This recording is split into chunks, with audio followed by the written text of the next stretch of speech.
Me llamo Ana y tengo 29 años. Desde los 16, he trabajado en cualquier empleo que encontraba para mantenerme. Pagué mis estudios universitarios, liquidé mis préstamos estudiantiles y, finalmente, ahorré lo suficiente para la entrada de una casa pequeña. Debería haber sido el momento más orgulloso de mi vida cuando recibí esas llaves. En cambio, me encontré frente a documentos judiciales. Mis propios padres me demandaban el 70% del valor de mi casa, alegando que había robado el futuro de mi hermana Elena. Si estás viendo esto, deja un comentario diciéndome de dónde eres. Dale a me gusta y suscríbete mientras comparto cómo mi mayor logro se convirtió en mi mayor desengaño. Crecí en una familia de 4 en un barrio modesto de las afueras de Zaragoza.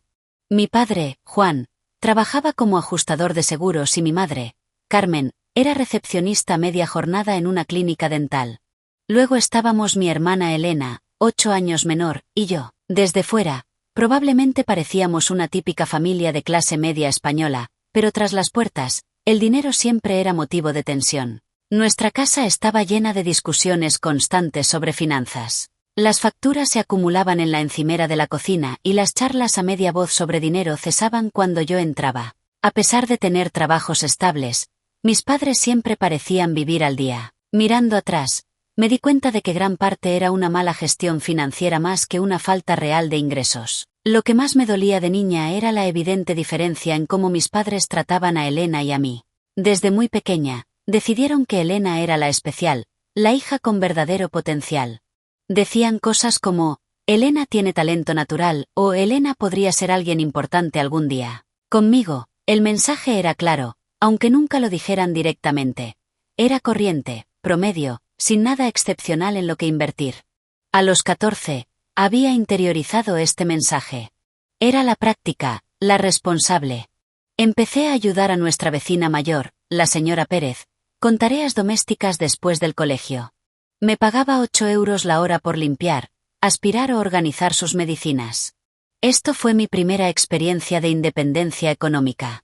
Usaba ese dinero para comprar material escolar, ropa y, de vez en cuando, caprichos como helados con amigos. Mis padres nunca preguntaban de dónde venían esas cosas. Parecían aliviados de no tener que proporcionármelas. A los 16, solicité mi primer empleo formal en la pastelería Dulce Hogar, a 6 calles de casa. Caminaba hasta allí tras el colegio, trabajaba hasta el cierre a las 7:30 y luego llegaba a casa para hacer los deberes. La dueña, Diana, era una mujer amable que pronto se convirtió en mi mentora.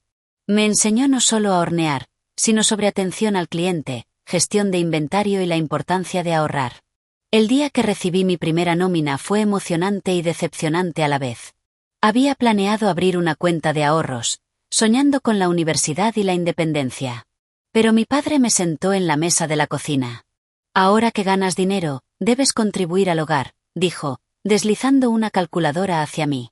El 30% de tus ingresos debe irnos para el alquiler, la comida y los gastos. Lo miré incrédula. Pero, papá, solo tengo 16 años. Pensé que debía ahorrar para la universidad. Universidad. Mi madre rió desde la puerta. Ana, sé realista. Con tus notas, mejor aprender un oficio. Además, Elena necesitará un fondo para la universidad. Ella tiene un futuro de verdad. Esa regla del 30% se mantuvo durante toda la secundaria. Nunca falté a un pago, aunque veía cómo mi hermana recibía regalo tras regalo. Elena tenía clases de piano por 200 euros al mes. Tomaba ballet 3 veces por semana. Su habitación fue redecorada con muebles preciosos mientras yo seguía con la misma cama individual de la infancia. Mi rutina se volvió agotadora pero predecible. Instituto de 8 a 15 h.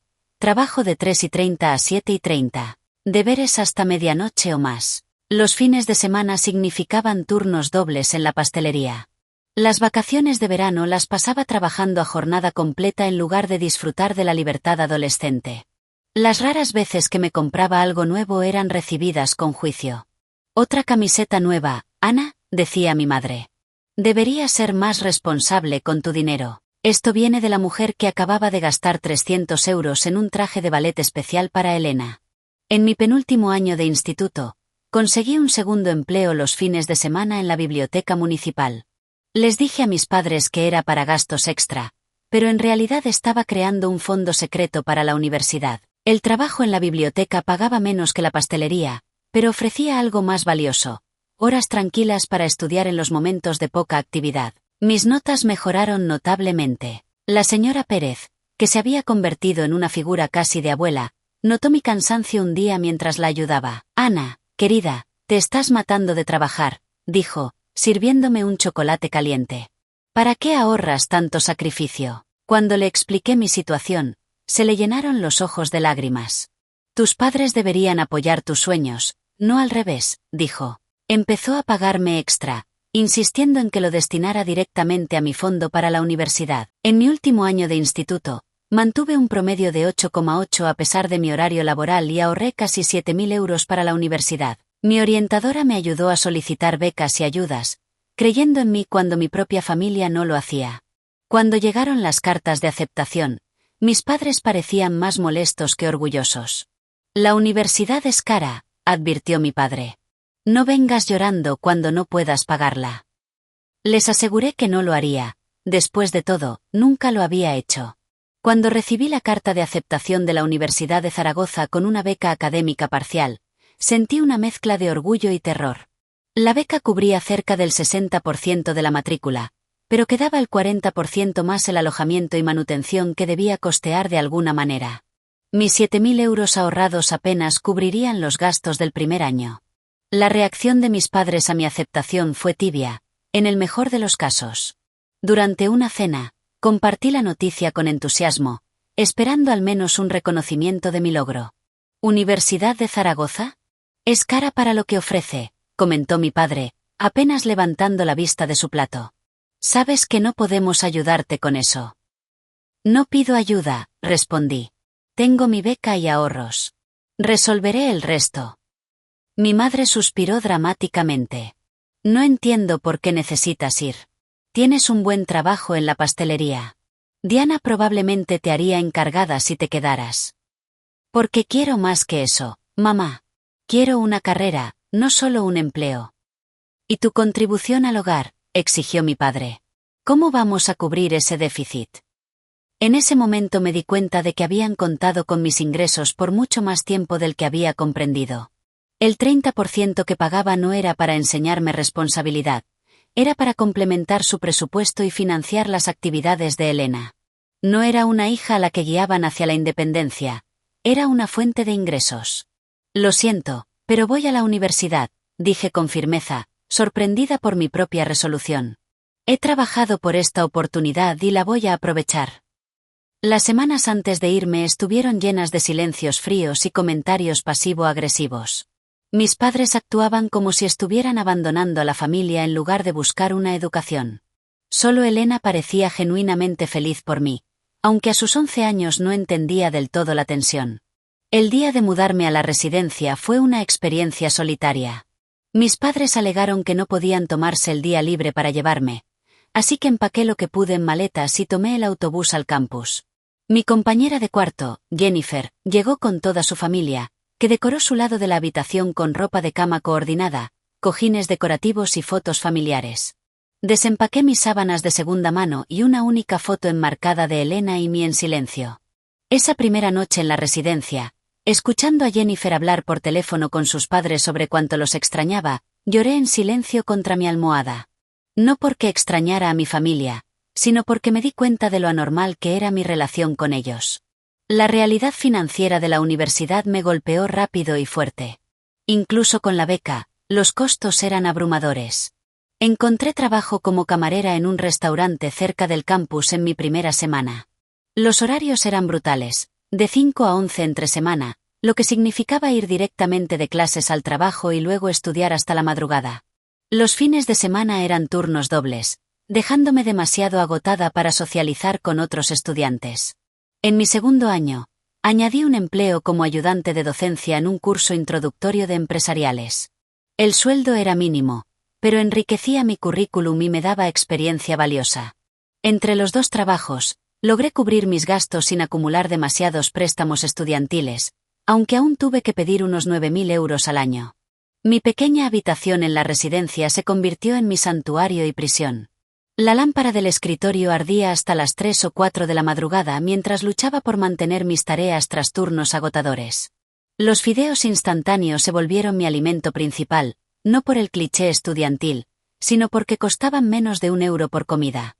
Llevaba un control meticuloso de cada céntimo en una hoja de cálculo, calculando cuántas horas debía trabajar cada semana para mantenerme a flote.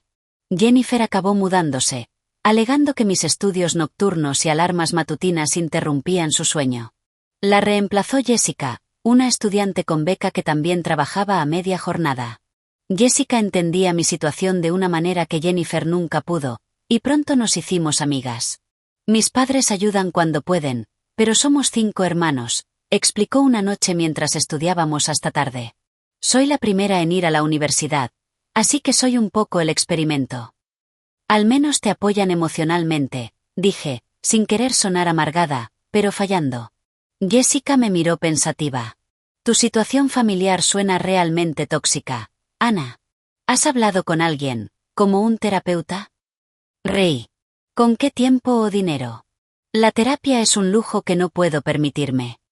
A pesar de los desafíos, destaqué académicamente. Mis clases de finanzas y empresariales se sentían relevantes y prácticas tras años de gestionar mi presupuesto limitado. Los profesores notaron mi ética de trabajo y uno me recomendó para unas prácticas de verano en servicios financieros Meridiana tras mi tercer año. Las prácticas fueron un punto de inflexión. Por primera vez, trabajé en un entorno profesional donde valoraban mis aportaciones. Mi supervisor, Miguel, parecía impresionado por mi determinación y conocimientos prácticos. Las prácticas pagaban más que mis trabajos de camarera y ayudante combinados, permitiéndome ahorrar un pequeño colchón para el último año. Durante esos años universitarios, la comunicación con mis padres fue mínima y casi siempre giraba en torno al dinero. Rara vez llamaban para preguntar por mi bienestar o progreso académico. En cambio, las llamadas solían empezar con charlas casuales antes de derivar en peticiones. Elena necesita zapatillas nuevas para ballet. Cuestan 200 €. El frigorífico se estropeó. Necesitamos 400 € para repararlo. Elena fue aceptada en un campamento musical de verano. Son 2000 €. Enviaba dinero cuando podía, justificándolo como ayuda para mi hermana, no para mis padres. Pero cada petición me hacía sentir usada, no amada. En mi último año, conocí a Tomás en un seminario avanzado de finanzas. Inteligente, amable y de una familia cariñosa, era todo lo que nunca había experimentado. Cuando me invitó a su casa por el Día de Todos los Santos, vi por primera vez cómo era una familia que apoyaba. Sus padres preguntaban por mis clases, mis metas, mis opiniones. Parecían genuinamente interesados en mí como persona, no como recurso. ¿Por qué lloras?, preguntó Tomás cuando me encontró sola en la habitación de invitados esa noche. Porque no sabía que las familias podían ser como la tuya, admití. No sabía que los padres podían querer a sus hijos sin condiciones. Ese fin de semana cambió algo fundamental en cómo veía las relaciones familiares. Empecé a entender que lo que había vivido no era normal ni saludable. Y, lo más importante, me di cuenta de que merecía algo mejor. Me gradué con una licenciatura en finanzas y un grado menor en administración de empresas. Mi promedio de 8,7 me valió honores, aunque nadie de mi familia asistió a la ceremonia. Elena quería venir, pero mis padres alegaron que no podían permitirse el viaje, a pesar de ser solo 3 horas en coche desde casa. Miguel, mi supervisor de prácticas, quedó tan impresionado con mi trabajo que me ofreció un puesto fijo en servicios financieros Meridiana al graduarme. El salario inicial de 45.000 € al año me parecía una suma astronómica tras años viviendo de trabajos con salario mínimo. Mi primera gran decisión fue la vivienda. La mayoría de mis colegas optaban por alquilar pisos en barrios de moda, gastando un 30 a 40% de sus ingresos en vivienda. Yo elegí un pequeño estudio en un edificio antiguo a 45 minutos de la oficina en transporte público. El alquiler consumía solo el 20% de mi sueldo neto, permitiéndome enfocarme en mis siguientes metas financieras: pagar los préstamos estudiantiles y ahorrar para una casa. Creé un plan detallado a 5 años. El primer año se centraría en crear un fondo de emergencia y empezar a pagar los préstamos. Los años 2 a 4 acelerarían el pago de los préstamos mientras construía un fondo para la entrada de una casa. El quinto año se dedicaría a buscar una vivienda. Mantuve un estilo de vida frugal a pesar de mi salario profesional. Llevaba comida al trabajo todos los días, compraba en supermercados de descuento y seguía usando transporte público en lugar de comprar un coche. Mis colegas a menudo me invitaban a copas o escapadas de fin de semana que rechazaba, sabiendo que cada cena de 60 euros o viaje de 300 euros retrasaría mis metas. Jessica seguía siendo mi mejor amiga, entendiendo mi determinación de una manera que otros no podían. Había conseguido un puesto de profesora en un instituto local y compartía mi valor por la independencia económica. La mayoría de los de nuestra edad no piensan en planes de pensiones o hipotecas. Rió una noche mientras revisábamos mi hoja de cálculo de presupuesto sobre una pizza barata en mi piso. La mayoría de los de nuestra edad no tuvieron que pagar alquiler a sus padres a los 16, respondí. Mi relación con Tomás había evolucionado de compañeros de clase a amigos cercanos y luego a algo más complicado. Respetaba mis metas financieras, pero le costaba entender por qué me esforzaba tanto. Mereces disfrutar de la vida ahora, no solo prepararte para un futuro que quizá nunca llegue, argumentaba en nuestras frecuentes discusiones sobre mi presupuesto estricto. Estoy disfrutando la vida, insistía. La seguridad financiera vale más para mí que placeres temporales. Nuestras perspectivas diferentes nos llevaron a decidir mutuamente seguir como amigos en lugar de buscar una relación romántica. Aunque dolorosa, esta elección me permitió mantener el enfoque en mis metas sin compromisos. En el trabajo, mi dedicación y conocimientos financieros no pasaron desapercibidos. En 18 meses, recibí mi primer ascenso a analista financiera con un aumento a 56.000 euros. En lugar de ampliar mi estilo de vida, mantuve mis hábitos frugales y destiné los ingresos extra a mis préstamos estudiantiles. Para el final de mi tercer año en Meridiana, había pagado los 36.000 euros de mis préstamos, creado un fondo de emergencia de 10.000 euros y comenzado a ahorrar en serio para la entrada de una casa. El logro se sentía monumental, pero no tenía a nadie con quien compartirlo que entendiera su significado. Durante este tiempo, mi relación con mi familia seguía siendo tensa y unilateral. El patrón establecido durante la universidad continuó. Comunicación escasa salvo cuando surgían necesidades financieras. Elena estaba ahora en el instituto, destacando en música y estudios. Mis padres hablaban de su potencial con la misma reverencia de siempre, y sus expectativas para su futuro eran grandiosas. La profesora de piano de Elena cree que podría entrar en el Conservatorio Superior, anunció mi madre en una de nuestras raras llamadas. Por supuesto, el proceso de solicitud y preparación de audiciones será caro. La frase quedó en el aire, con la petición implícita clara. Ya había enviado 2.700 euros ese año para varios gastos relacionados con las actividades de Elena. Cada vez me decía que era por el bien de mi hermana, no de mis padres, pero la línea se volvía cada vez más difusa. Mamá, tengo mis propias metas financieras en las que estoy trabajando, dije con cuidado. No puedo ser el fondo universitario de Elena. El silencio al otro lado fue gélido. Veo que el futuro de tu hermana no significa nada para ti ahora que tienes tu trabajo sofisticado y tu piso en la ciudad. El viaje de culpa era familiar, pero esta vez algo en mí se resistió. Eso no es justo. He ayudado mucho a lo largo de los años, pero no se puede esperar que financie la educación de otra persona cuando acabo de pagar la mía. La conversación terminó mal, con mi madre diciendo que había cambiado, que me había vuelto egoísta y fría. 2 semanas después, mi padre llamó con un enfoque más directo. Elena fue aceptada en la Universidad de Bellas Artes. La matrícula completa de 4 años es de 36.000 euros al año. Necesitamos saber cuánto puedes aportar. La Universidad de Bellas Artes era una prestigiosa institución privada conocida por sus programas artísticos y costos astronómicos. Me quedé atónita tanto por la suposición de que contribuiría como por la cantidad en cuestión. Papá, esos son más de 144.000 euros en total. No tengo ese dinero para dar. Tú ganas bien ahora. Podrías pedir un préstamo para ayudar a tu hermana. Eso hace la familia. La ironía de su afirmación no se me escapó. La familia se ayuda cuando puede. Nadie me ayudó con mi educación. Eso fue diferente. Siempre fuiste independiente. No me dieron opción, respondí. La conversación se disolvió en acusaciones y viejos resentimientos. Mi padre colgó tras decirme que estaba rompiendo el corazón de mi madre con mi egoísmo. A pesar del costo emocional de estas interacciones, seguí comprometida con mi plan financiero. Cuando Elena llamó para preguntar sobre la financiación de la universidad, tomé un enfoque diferente. No puedo pagar tu matrícula, Elena, pero puedo ayudarte a solicitar becas, buscar universidades más asequibles y enseñarte a gestionar el dinero para que seas independiente como yo tuve que serlo. Su respuesta me sorprendió. Nunca les pedí que te pusieran esto encima, Ana. Sé cuánto has trabajado por todo lo que tienes. Esa conversación fue la primera conexión genuina que sentí con mi hermana en años. Empezamos a hablar más regularmente, conmigo sirviendo como consejera en lugar de monedero. La ayudé a solicitar becas y ayudas, logrando un paquete sustancial de una universidad estatal comparable a la que yo había asistido. Mis padres estaban decepcionados con su elección, viéndola como conformarse con menos de lo que merecía. Seguían presionándome para contribuciones, que proporcionaba en cantidades menores, destinadas específicamente a libros o material de residencia de Elena.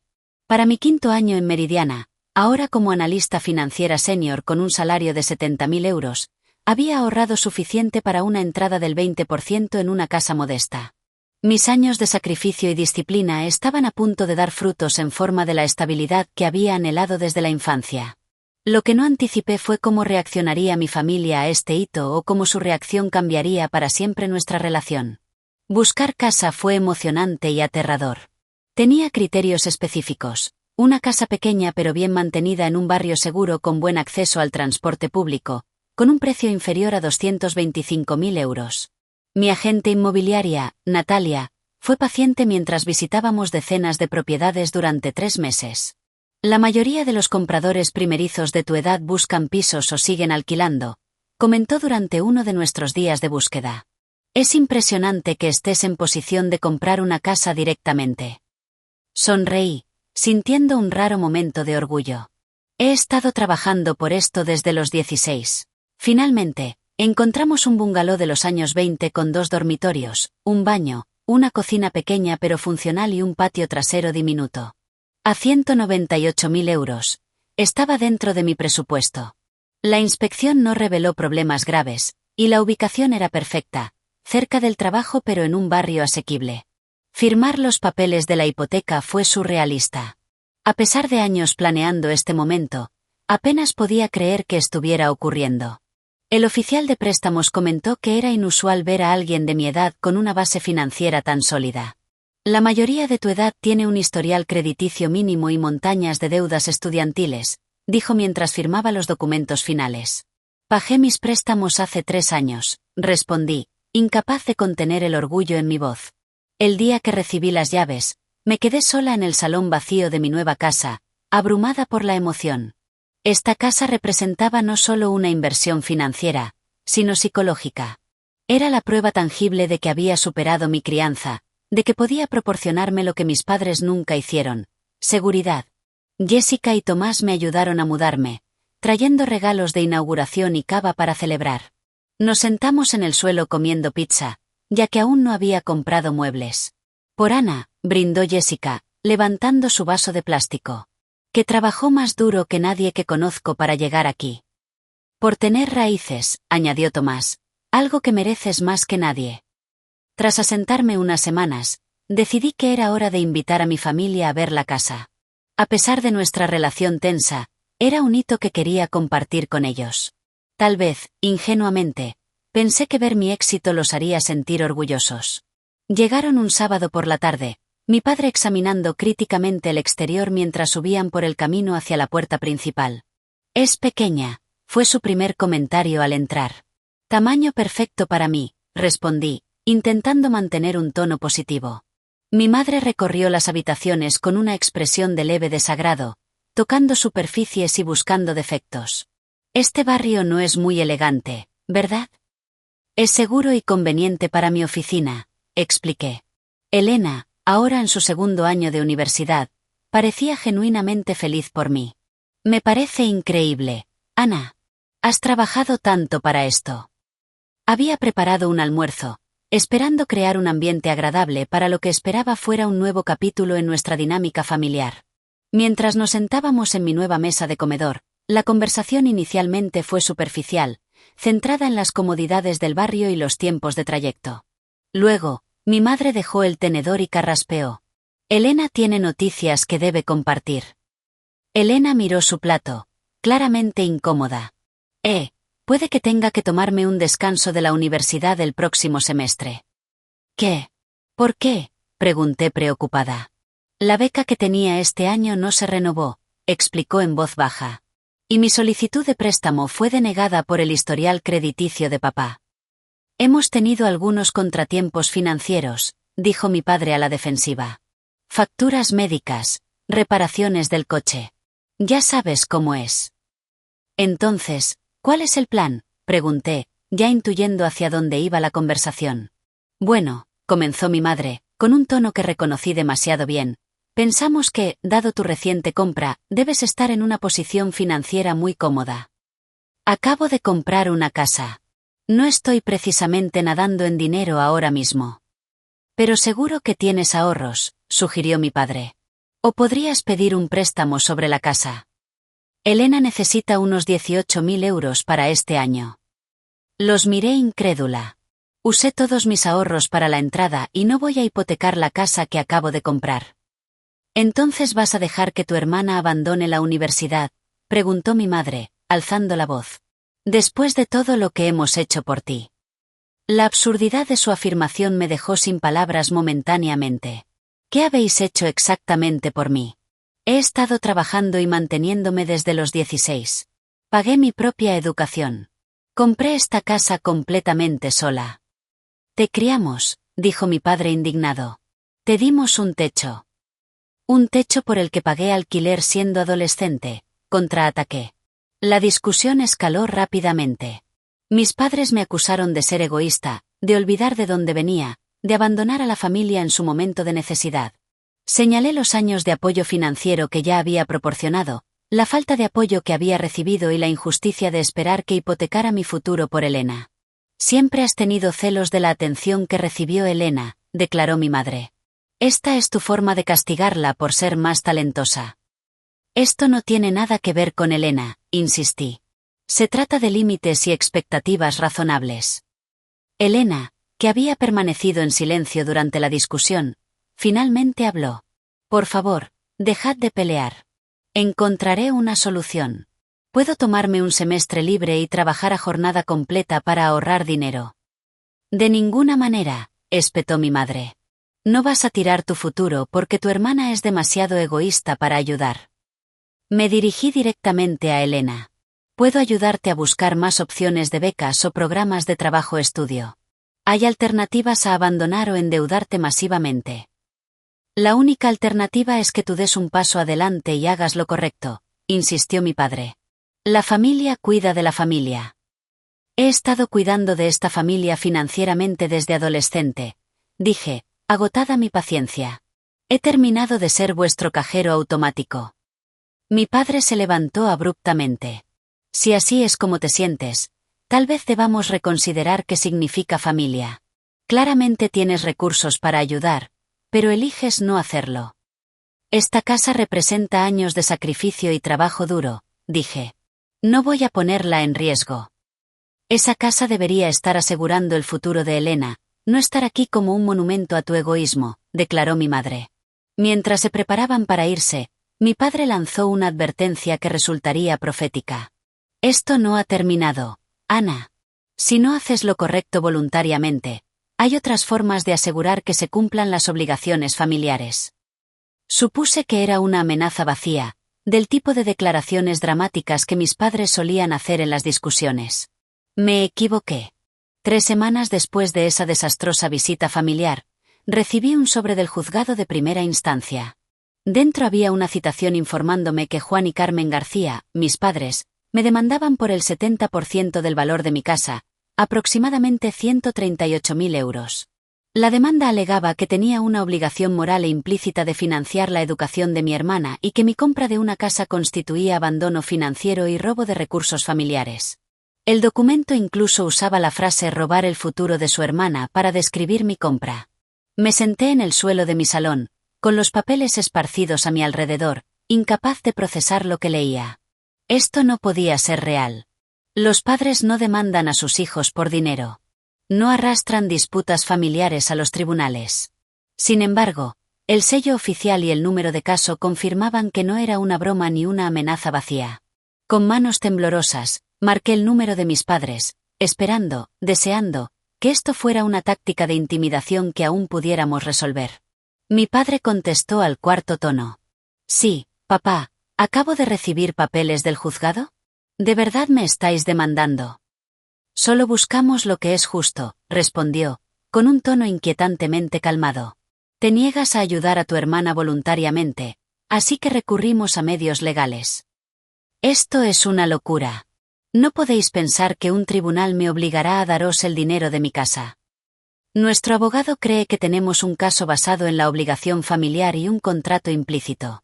Creciste beneficiándote de los recursos familiares. Ahora debes devolver esa inversión. La conversación se volvió cada vez más surrealista mientras mi padre exponía su postura como si fuera perfectamente razonable demandar a una hija. Papá, por favor, esto destruirá cualquier relación que aún tengamos, supliqué. Esa es tu elección, Ana. Haz lo correcto y podemos dejar esto atrás. Tras colgar, me quedé en silencio atónita durante casi una hora antes de llamar a Jessica. Llegó a mi casa 30 minutos después con vino y determinación para ayudar. Esto no puede ser legal, insistió, leyendo los documentos. No pueden reclamar derecho a tu casa solo porque quieren el dinero. A la mañana siguiente, pedí el día libre en el trabajo por primera vez en mi carrera y comencé a buscar un abogado. Al mediodía, tenía una cita con Lucía Cohen, una abogada especializada en derecho de familia. La oficina de Lucía era cálida y acogedora, en contraste con la fría realidad de mi situación. Tras revisar los documentos, me miró con una mezcla de simpatía y evaluación profesional. He visto disputas familiares tensas en mis 20 años de práctica, pero padres demandando a una hija por comprar su propia casa es sin duda único, dijo. La buena noticia es que su caso tiene prácticamente nulo fundamento legal. Entonces, no pueden tomar el 70% de mi casa. No hay principio legal que permita a los padres reclamar los bienes de un hijo adulto basándose en una obligación implícita hacia un hermano, explicó. El problema es que defenderte seguirá costando dinero y energía emocional. Discutimos estrategias, documentación que debía recopilar y el cronograma para responder a la demanda. Lucía me aconsejó reunir pruebas de mi independencia financiera, incluyendo declaraciones de impuestos que mostraran que no había sido declarada dependiente desde los 18, pruebas de haber pagado mi educación y documentación de dinero que ya había dado a mi familia a lo largo de los años. Su caso se basa en la idea de que les debes algo. Necesitamos demostrar claramente que, si acaso, el balance está inclinado en la otra dirección, explicó. Las siguientes semanas fueron un torbellino de preparativos legales, ansiedad y sueño interrumpido. Mi rendimiento laboral se resintió mientras luchaba por concentrarme. Afortunadamente, mi supervisor, Miguel, se había convertido en una especie de mentor a lo largo de los años y notó mi distracción. Cuando finalmente expliqué la situación, su reacción validó lo que empezaba a entender. Ana, lo que hacen tus padres no es normal. Es explotador y abusivo. Escuchar a alguien en una posición de autoridad nombrar la dinámica tan claramente fue doloroso y liberador a la vez. Había pasado tantos años normalizando el comportamiento de mi familia, haciendo excusas y aceptando culpas. Ahora, personas externas confirmaban lo que solo recientemente había comenzado a reconocer. Mi relación con mis padres era fundamentalmente insana. El apoyo llegó de lugares inesperados. Colegas ofrecían ánimo y ayuda práctica. Mis vecinos, al enterarse de fragmentos de la situación, traían comida en días particularmente estresantes de preparación legal. Incluso Tomás, a pesar de nuestra historia complicada, se convirtió en una presencia constante, ayudándome a organizar registros financieros y brindando apoyo emocional. Jessica sugirió buscar un terapeuta para procesar el impacto emocional de la demanda. Esto es trauma, Ana. Necesitas apoyo profesional para superarlo. Encontré a la doctora Ruiz, una terapeuta especializada en distanciamiento familiar y abuso financiero, que ofrecía tarifas ajustadas. Nuestras sesiones me ayudaron a reconocer patrones de manipulación y a desentrañar la culpa que me habían inculcado desde la infancia.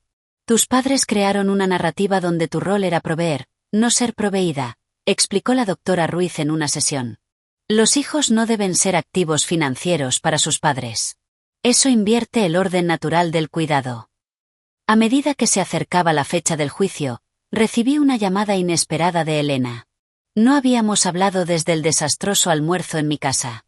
Ana, acabo de enterarme de la demanda, dijo con voz temblorosa. No tenía idea de que estaban haciendo esto. Nunca les pedí que te demandaran. ¿No lo sabías?, pregunté sorprendida. No, jamás querría esto. Lo siento mucho por lo que te están haciendo pasar. Su llamada reforzó lo que Lucía había aconsejado, separar mis sentimientos hacia Elena de los que tenía hacia mis padres. Elena era tanto víctima de sus expectativas disfuncionales como yo, solo de una manera diferente. La demanda consumía mis pensamientos e invadía mis sueños. Tenía pesadillas sobre quedarme sin hogar, sobre jueces ordenándome entregar las llaves de mi casa. Durante las horas de vigilia, revisaba obsesivamente mis cuentas bancarias y calculaba cómo sobreviviría si lo imposible ocurría y perdía el caso. Lucía me tranquilizaba repetidamente que tal resultado era extremadamente improbable. La ley simplemente no funciona como tus padres creen, explicó. Los padres no pueden obligar a hijos adultos a pagar la educación de sus hermanos, sin importar cuánto crean que es moralmente correcto. Aún así, la mera existencia de la demanda se sentía como una profunda violación. La casa que debería haber representado seguridad y logro se había convertido en una fuente de ansiedad y conflicto.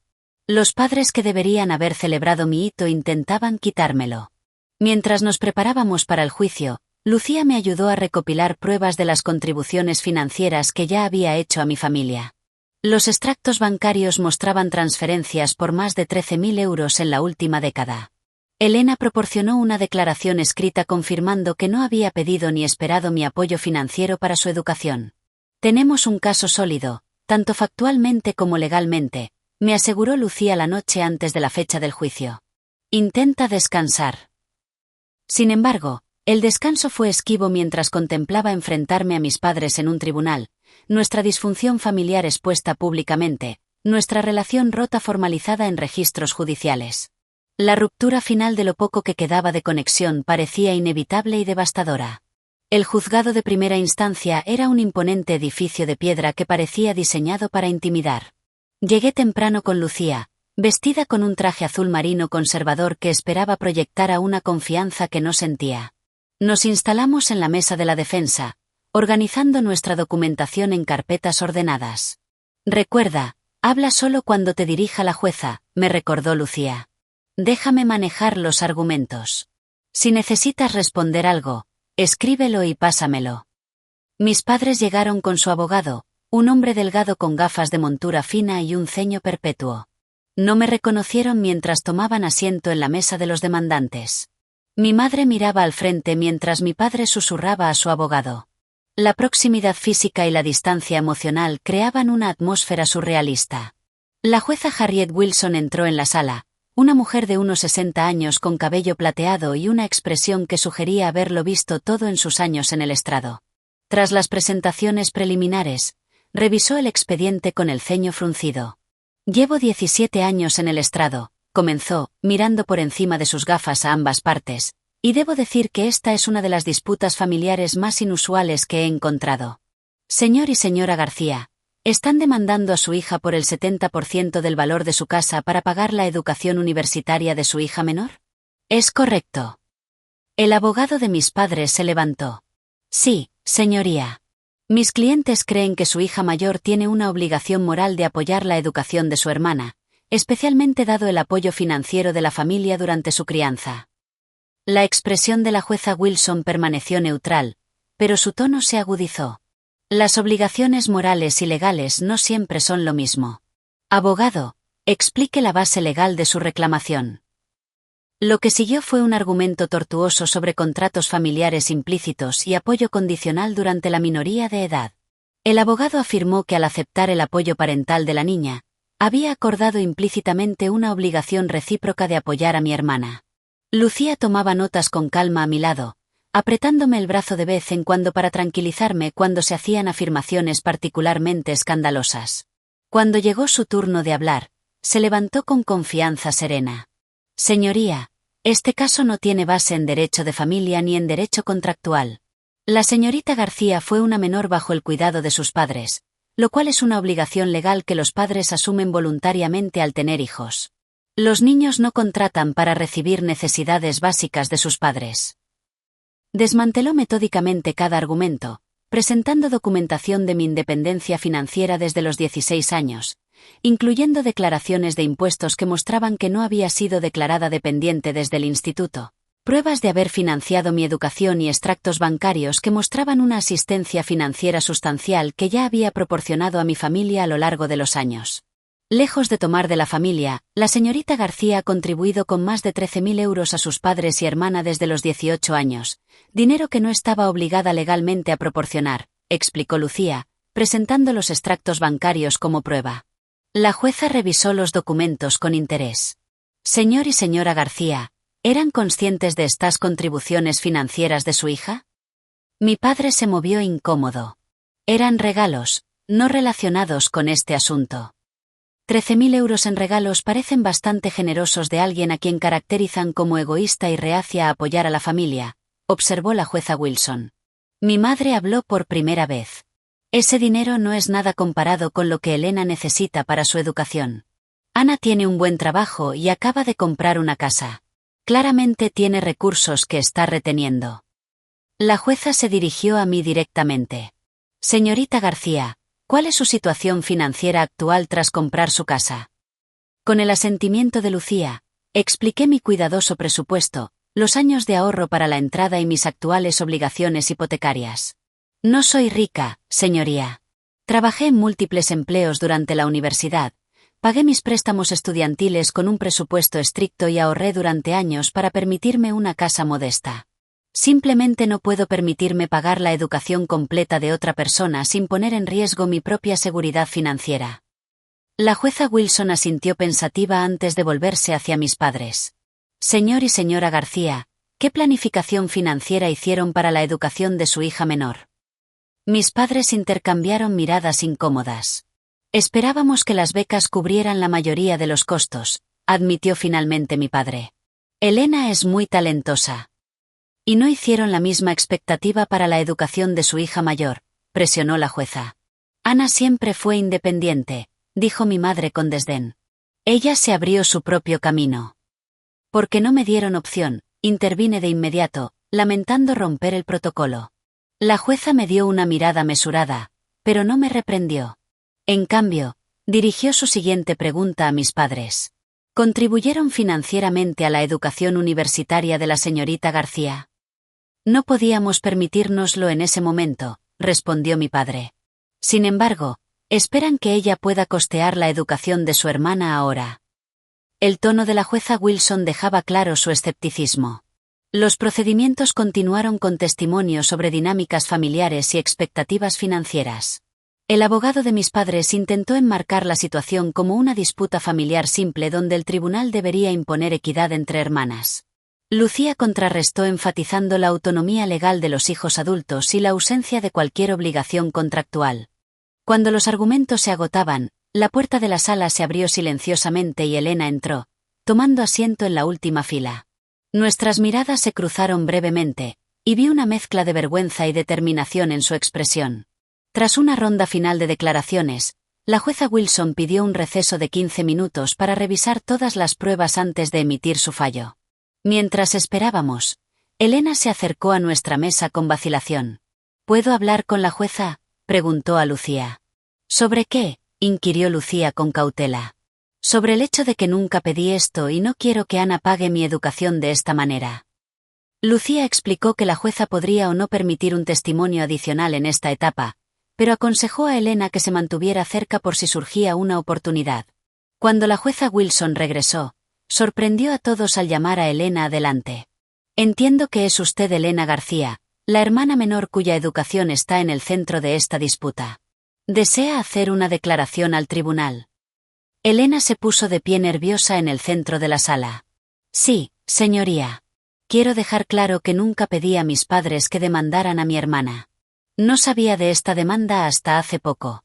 Nunca querría que Ana se viera obligada a pagar mi educación, especialmente renunciando a la casa que tanto esfuerzo le costó comprar. Mi madre emitió un pequeño sonido de protesta, que la jueza silenció con una mirada severa. Elena continuó, ganando confianza. Ana siempre me ha ayudado cuando ha podido. Me ayudó a solicitar becas y ayudas financieras. Me enseñó a presupuestar y gestionar el dinero, habilidades que nuestros padres nunca nos enseñaron a ninguna de las dos. Tengo opciones para continuar mi educación sin tomar nada de mi hermana. La jueza Wilson agradeció a Elena por su declaración y luego emitió su fallo. Habiendo revisado todas las pruebas y testimonios en este asunto, encuentro que la demanda de los demandantes carece completamente de mérito. No hay base legal para obligar a un hijo adulto a financiar la educación de un hermano, independientemente de cualquier obligación moral percibida. Continuó, dirigiéndose directamente a mis padres. Señor y señora García, el tribunal está preocupado por su aparente trato diferente hacia sus hijas. Parece que esperaban independencia financiera de una mientras asumían apoyo continuo para la otra. Esto no es un asunto para un remedio legal, sino para terapia familiar. La jueza desestimó el caso y, en un movimiento final inesperado, ordenó a mis padres pagar mis honorarios legales, afirmando que su demanda era frívola y potencialmente vejatoria. Mientras la sala comenzaba a vaciarse, me quedé sentada, abrumada por la finalidad de lo que acababa de ocurrir. La batalla legal había terminado, pero el daño emocional parecía irreparable. Mis padres se fueron sin hablarme, sus espaldas rígidas y su paso acelerado transmitiendo su enfado por el resultado. Elena se acercó tentativamente. Ana, lo siento mucho por todo esto. No es tu culpa, le aseguré. ¿Podemos hablar? Tal vez tomar un café. Asentí, sin confiar en mí misma para hablar más. Lo que viniera después en nuestras relaciones familiares, nada sería igual nunca más. La demanda había forzado un enfrentamiento con décadas de disfunción que ya no podían ignorarse ni excusarse. Mientras Lucía recogía nuestros materiales, ofreció una observación gentil. El distanciamiento familiar es doloroso, Ana, pero a veces es necesario para que comience la sanación. Has establecido legalmente tu derecho a poner límites. Ahora puedes empezar el proceso de establecer límites emocionales también. Saliendo del juzgado, sentí una mezcla compleja de vindicación, duelo y, sorprendentemente, esperanza. Por primera vez en mi vida, me había enfrentado públicamente a las expectativas y demandas de mis padres. Aunque la victoria se sentía vacía dadas las circunstancias, representaba un paso crucial hacia un futuro más saludable. Los días siguientes al juicio pasaron en un torbellino de emociones encontradas. Alivio porque la amenaza legal a mi casa había desaparecido, mezclado con una profunda tristeza por el estado de mis relaciones familiares. Tomé una semana libre en el trabajo para procesar lo ocurrido, pasando días tranquilos en la casa que se había convertido en santuario y campo de batalla. No tuve noticias de mis padres, ni lo esperaba. El tribunal había hecho explícito lo que había sido implícito durante años. Nuestra relación estaba fundamentalmente rota, basada en la obligación más que en el amor, en la expectativa más que en la aceptación. La demanda no había creado esta disfunción, sino que la había expuesto de la manera más cruda posible. Lucía había recomendado continuar con la terapia, consejo que tomé en serio. La doctora Ruiz me ayudó a entender que el duelo por una relación que nunca existió sigue siendo un duelo válido. Estás llorando por los padres que merecías, pero nunca tuviste, explicó en una sesión. Esa pérdida es real, incluso si la relación en sí era insana. Trabajamos en establecer lo que ella llamó límites internos, el equivalente emocional de los límites legales que el tribunal había afirmado. Aprendí a reconocer y desafiar la voz de la culpa que me habían inculcado desde la infancia, la creencia de que era egoísta por tener necesidades y deseos propios. 2 semanas después del caso, Elena y yo nos encontramos para un café en un lugar neutral. La conversación fue incómoda al principio, años de dinámicas familiares creando una barrera invisible entre nosotras. Me mudé de casa de mamá y papá, dijo tras agotar las charlas triviales. Estoy quedándome con mi amiga Sofía hasta que lo resuelva. ¿Sigues en la universidad?, pregunté. Ella asintió. Reduje mi carga de cursos y conseguí un trabajo en la librería del campus. Me llevará más tiempo graduarme, pero llegaré eventualmente. También solicité más becas como sugeriste. Estoy orgullosa de ti, Elena, dije, sintiéndolo de verdad. Tomar control de tu propio camino no es fácil. Tú fuiste un buen ejemplo, respondió, mirándome directamente. Siempre admiré lo independiente que eras, aunque no entendí hasta hace poco que no fue por elección. Esa conversación marcó el inicio de una nueva relación entre nosotras, basada en el respeto mutuo en lugar de la dinámica competitiva que nuestros padres habían fomentado. Elena comenzó a compartir sus luchas y triunfos conmigo como igual, no como la hija favorecida buscando limosnas. A medida que pasaban los meses, reconstruí lentamente mi vida alrededor de la verdad en lugar de la mitología familiar. Mi casa, ahora libre de amenaza legal, se convirtió en un verdadero refugio. Pinté paredes, planté un pequeño jardín y gradualmente amueblé las habitaciones con piezas que me alegraban. Cada mejora se sentía como una afirmación de mi derecho a crear seguridad para mí misma. El trabajo proporcionó otra fuente de estabilidad. Miguel, entendiendo la crisis personal que había enfrentado, me ofreció responsabilidades adicionales que llevaron a otro ascenso. El aumento de ingresos me permitió empezar un modesto portafolio de inversiones, avanzando en mi meta de seguridad financiera a largo plazo. Jessica seguía siendo una amiga inquebrantable, celebrando pequeñas victorias y proporcionando perspectiva en momentos de duda. ¿Sabes qué me impresiona más de ti?, dijo un sábado mientras me ayudaba a instalar estanterías en la cocina. Tu capacidad para la alegría a pesar de todo. Nunca te volviste amargada.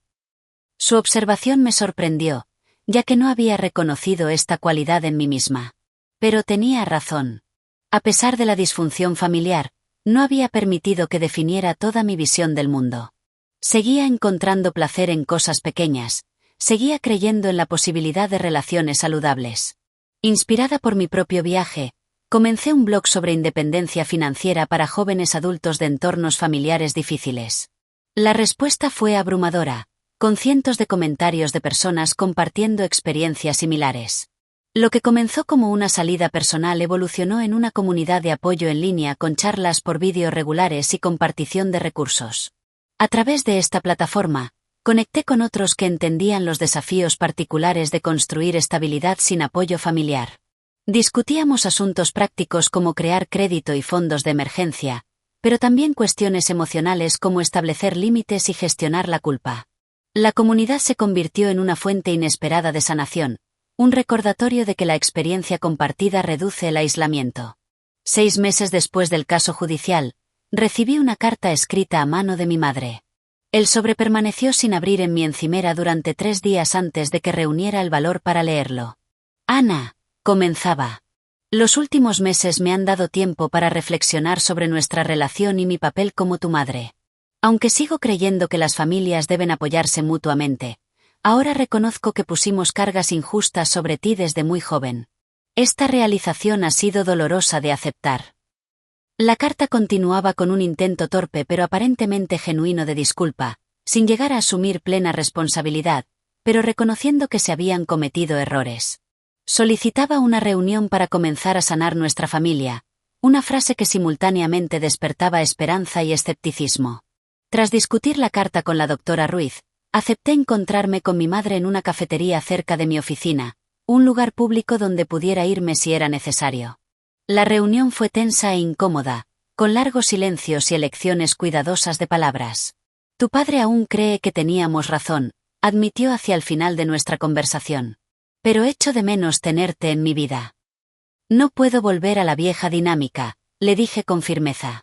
Cualquier relación que tengamos de ahora en adelante debe basarse en el respeto mutuo, no en la obligación.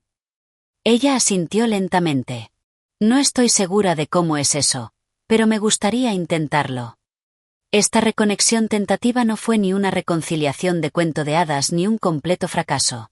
Durante los meses siguientes, mi madre y yo establecimos una relación cuidadosa y limitada. Nos encontrábamos ocasionalmente para tomar café, en conversaciones centradas en temas neutrales. Mi padre permanecía distante, incapaz o no dispuesto a reconocer el daño causado, aunque dejó de comportarse activamente de manera hostil. Un año después de comprar mi casa, organicé una pequeña reunión de aniversario. Elena asistió, trayendo a su nuevo novio y un pastel casero. Jessica y Tomás vinieron, junto con colegas que me habían apoyado durante la demanda.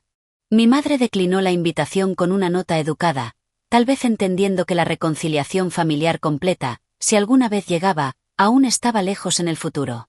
Mientras miraba a las personas que habían elegido estar en mi vida, que me valoraban por quien era en lugar de por lo que podía proporcionar, reconocí el cambio profundo en mi comprensión de la familia. La familia no era solo conexión biológica u obligación, sino una comunidad construida en apoyo mutuo y cuidado genuino. La casa que había sido un punto de contención ahora era incuestionablemente mía, no solo legalmente, sino emocionalmente. Cada pago de la hipoteca se sentía como una afirmación, cada mejora en el hogar una declaración de mi derecho a crear estabilidad para mí misma. La lección más valiosa de este doloroso viaje fue entender la diferencia entre culpa y responsabilidad. Durante años, había cargado con la culpa por no cumplir las expectativas de mis padres, por priorizar mis necesidades, por establecer límites.